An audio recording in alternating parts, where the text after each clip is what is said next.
کتونکو او اوریدونکو سلامونه او نیکی هیلې نن مو د داسې یو ملمه سره ملاوو یو داسې شخصیت سره مو ملاوو چې په پاکستان او په پاکستان کې بیا د خیبر پښتونخوا سیمې سره تعلق لري د طب پیشې سره تعلق لري په امریکا په ایالت چې کوم دی آرکنسز هلته کې ژوند کوي د هغې ابتدایي تعلیم د هغې امریکا ته راتګ او د ذاتي ژوند په حواله باندې د هغې سره خبرې اترې کوو زما تاسو بوزمه د امریکا ایالت آرکنسز ښار ته اول ته زه تاسو ملاقات کوم د ډاکټر عمر عتیق صاحب سره کوم چې څو ورځې وړاندې په امریکا کې د دې ځای مقامي خلکو دپاره د خپل طرف نه د $6.5 لکو چې کوم د هغې د میډیکل بلونو هغې ته معاف کړل. نو ډاکټر صاحب تاسو ته پروګرام کې هرکلی وایو. مهرباني فضل الله خان. ډاکټر صاحب که لږ غونته کې زمونږ څه تعارف خو ما ستاسو وکړو خو که لږ غونته کې تاسو ووایئ چې په پښتونخوا کې د کوم ځای سره تعلق لرئ. زه د پېښور پیدایش مې دی ټول عمر مې زیات پېښور کې تیر کړی وه او هلته زه سینټ میریز سکول دی هلته زه تلم هلته مې سبق ووی اتم پورې او بیا زه لاړم کیډټ کالج حسن ابدال ته نو بیا زه هلته وم بیا هلته نه یو کال دپاره زه واپس راغم پی ایف کالج پېښور ته او هغه نه پس مې د بورډ امتحان ورکړه نو ښه نمبر یې راغی نو زه بیا لاړم خیبر میډیکل کالج ته او خیبر میډیکل کالج نه مې ایم بی بی ایس وکړه 1983 کې بس بیا امریکا ته راتګ څنګه وشو؟ بس نو هغه هلته خو چې مونږ ایم بی بی ایس ختم کو نو یا خلک ولایت ته ځي هغه وخت یا به ولایت ته تلو یا به امریکې ته راتلو نو زه امریکې ته راغلم او دلته مې بیا ټریننګ شروع کړه. امریکې ته کله راغلی؟ په کوم 1985 کې 1985 کې امریکې ته راغلی. دلته مو بیا سپیشلایزیشن ډیګري ترلاسه کړه او د هغې نه پس مو بیا څه هلې ځلې شروع کړې؟ نو بس هغه 6 کاله خو هغه کې ولګېده سپیشلایزیشن او سب سپیشلایزیشن کینسر او د سرطان مرض چې دی او نو هغه نه پس بیا زه راغم دلته هغه مې نیویارک سټي کې وکړه سلون کیټرینګ کې بیا هغه نه پس زه راغم دلته پاین بلف آرکنسا ته او دیش کال کېږي هم دلته هم بیا دغلته مو د دولتي اسپتال کې کار کوو او که نه د خپل کلینیک مو جوړ کړی دی؟ نو کلینیک خو مې خپل دی خو چې مریضان چې کم د اسپتال اډمیشن غواړي هغه خو اسپتال کې اډمیټ کوو خو زیات کار زما خپل کلینیک کې آوټ پیشنټ کلینیک کې و اوس پورې اوس چې دی نو زه یونیورسټۍ کې راکفیلر کینسر انسټیټیوټ یو دی دلته موږ د یونیورسټۍ هغه کې اوس کار کوم. ښه دی. او دا خپل د ستاسو چې کوم سپیشلایزیشن دی هغه د کینسر د مرض کې ستاسو سپیشلایزیشن دی؟ ښه دی. دا راته ووایئ ډاکټر صاحب چې دا تېرې ورځې داسې دا خیال مو څنګه راغی چې یو دومره غټ چې دی رقم دومره غټې پیسې تاسو د دې ځای د خلکو ته هغه معاف کولې او هغه خبر چې دی د ټولو مطبوعاتي د اخبارونو د سوشل میډیا خبر جوړ شو او ټول خلک په دې باندې یو ناز او فخر کوو چې د پاکستان سره تعلق لرونکي او بیا د خیبر پښتونخوا سیمې سره تعلق لرونکي یو داسې شخصیت هغې دومره یو غټ ګام پورته کو دا خیال مو څنګه راغی؟ فضل الله خبره داسې ده چې کم خلک پېښور کې خیبر کې لوی شوي دي نو د یو بل چا کار کول او یو د بل چا مدد کول دا مونږ وینه کې وي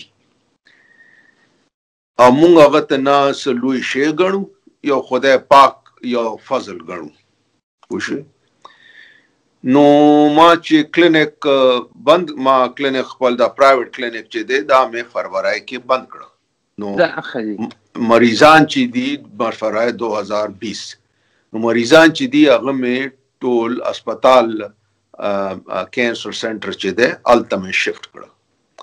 هغه چې مې وکړه نو د کلینک دا بلز ویلز هغه وی پیمنټس وغیره نو هغه راغو. نو مخکې خو ما دونه چیرې یو د باندې ټایم مې ته نه ورکول، بس خدای پاک هر څه چلول او چلیدو. هغه چې راغو نو هغه مې وکته نو د خلک غریبان خلکو د چا بلزو نو هغوی به چا به $15 چا به $10 چا به $50 ورکول. نو ما ته هغه بیا ذهن کې خیال راغو چې دی غریبانو سره پیسې شته نه، نو د دپاره نه ورکوي، کوشش کوي نشي ورکولی. هغه کې دا کووډ پینډیمک هم په زور ورسېده. نو کېناستم کور کې خپل فیملی سره. نو د خدای پاک شکر دی مونږ ته ضرورت نه و او بل چاته ضرورت و. نو مونږ وایي چې بس ټیک دی دا به مونږ دا د ټول ډیټ چې دی دا به خلاص کو. بس هغه مو کړه. ښه جي ډاکټر صاحب تاسو په خپلو خبرو کې وویل چې تاسو کلینیک بند و، د هغې بنیادي علت او وجه څه ده چې تاسو کلینیک بند؟ نو داسې دی چې یو زه خو همیشه ما چې کلینیک شروع کړه نو دا دلته یونیورسټۍ هسپتال چې دی زه هغه سره په هغه کلینیکل فیکلټي باندې وم شروع نه او ریزیډنسي وغیره سره مې کار کول فیلو سره. نو تقریبا 6 کاله مخکې د یونیورسټۍ راته ووایي چې ته راشه دلته مونږ سره اټلیسټ پارټ ټایم کار وکړه. نو ما الریډي هلته ریکروټ کړي یو نور آنکالوجي سپیشلیسټس آنکالوجسټ. نو ما ټیک ده نو زه ما به بیا خپل ټایم سپلټ کول، نیم به مې دلته تېرول په یونیورسټۍ کې یونیورسټۍ میډیکل سنټر کې او نیم به مې کلینیک کې. نو زه چې نو بل کسان وو هغوی به مریضان کته د هغوی خیال کول. نو بیا هغه چې دی هغه لاړو بل خرونو ته او دکې بیا زما دا ډیسیژن پوینټ و چې یا به زه فل ټایم هلته تلم یا به فل ټایم دلته راتلم. یوازې دواړه نشي سړی ښه کار بیا دواړو کې نشي کولی. مې سوچ دا وکړه چې هغه به زه ختم کم. داسې هم لوکل هسپتال چې دی هغوی غوښته چې هغوی پروګرام شروع کړي ولې چې هغه کې هغوی ته کافي فایده وي. نو ما دا هم به وشي ولې چې دا نشو کېدی چې ما به د مریضانو خیال به نه کول. نو د دپاره هغه ما پرېښو کلینیک مې بند کړ او زه دلته بیا لاړم. ښه جي که دا راته ووایي چې داسې ښه جذبه تاسو لرئ امریکا کې د ډېرې مودې راسې ژوند کوئ، خو که تاسو وګورئ نو زمونږ په ملک کې او بیا په خصوصي توګه په پښتونخوا سیمه کې د کینسر مرض چې دی هغه ډېر زیات تیزۍ سره په خپرېدو دی. د دې څه تاسو بنیادي علت یا وجه ویلی شئ چې د دې مرض د خپرېدو بنیادي وجه څه ده؟ یا دا خو فور شور سړی نشي ویلی، خو دا دی چې ټولو نه زیات دا سګرټ چې دی تمباکو هغه چې دی نو تقریبا 70% دا سرطان یا کینسر چې وي هغه ټوباکو سره تمباکو سره ریلیټډ وي. پوه شوې؟ نو چې نسوار وي یا سګرټ وي وکه وي ټول شیونه. دویم شی چې دی دا ډایټ دی. نو ډایټ هم چې های فیټ ډایټ وي هغه سره هم څه پرابلمز وي. بیا دریم چې دی هغه دا دی چې سړی دا انوایرمنټ دی صحیح ده دوړې دا ټول شیونه. نو مونږ هلته خو اوس دونه کسان دونه زیات شوي دي، آبادي سیوا شوې ده، آبادي ډېر زیات شوی دی، د خوراک خیال نشته او دغه آلودګي ډېره ده، ماحولي آلودګي ډېره زیاته ده او خلک غریبان دي. هغوی نه پریونشن څه کولی شي، نه ډاکټر ته تللی شي، نه نور څه کولی شي. نو هغه ټول شیونه چې یو ځای راشي نو بیا مرض انفارچونیټلی زیاتېږي، د هغه بیا انسیډنس هم زیات وي. صحیح. ډاکټر صاحب دا راته ووایي چې زمونږ دا چې کوم پښتونخوا سیمه ده هغې کې داسې په راتلونکي وخت کې تاسو څه خپل څه داسې هغه جذبه لرئ داسې چې یا داسې څه اراده لرئ چې هلته هم تاسو داسې د کینسر په مد کې د خپلو خلکو څه خدمت وکړئ، هلته کیسه هسپتال جوړ کړئ یا هغه ځای کې د مریضانو دپاره یا داسې چې کوم هسپتالونه دي د هغې سره داسې څه کومک وکړئ د هلته کې که هسپتالونه خو شته دی خو هغې کې هغسې جدید آلات نشته دی. په دې اړه به تاسو زموږ اورېدونکو کتونکو ته څه ویل غواړئ؟ نو داسې دی فضل الله خان چې زه زما یو بل ملګری دی ډاکټر شاهد حمید ریډیشن آنکالوجسټ دی موخار نه. نو مونږ دواړو ځمکه اخیستې وه په حیات آباد کې دا همداسې هسپتال جوړولو دپاره. نو مونږ همدا اراده وه نو تقریبا یو 15 کاله کېږي چې مونږ هلته نور ملګري یو هغوی